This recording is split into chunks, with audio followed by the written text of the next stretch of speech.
Pivers update. Pozrieme sa na to, čo s ním. Pivers, ďalší môj obľúbený coin. Ak sa pozrieme na Pivers, tak Pivers tiež naberá momentum na 4-hodinovom grafe.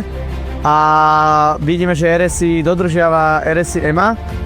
Za mňa Pivers môže teraz vystreliť nejakých 65 centov. A tam by som asi skúsil shortovať, keďže momentálne na Piversi to momentum celkom oslabuje a nedokáže preraziť ten $1 a na 65 centoch a 66 centoch máme silnú rezistenciu, kde by sa Pivers oplatilo shortovať. Za mňa si myslím, že príde ešte jeden push hore na túto rezistenciu, ale opätovne si myslím, že Pivers nebude môcť prekonať túto rezistenciu, ale tu by som otvoril short a take profit by som cieľil niekde na 50 centov, keďže tuto je veľmi silná. Keď tu je veľmi silná úroveň a momentálne sú tu veľmi silné nákupy, je tu aj tzv. Point of control, čiže na tejto úrovni sa bude lámať chleba, čiže 50 centov take profit by bol zaujímavý.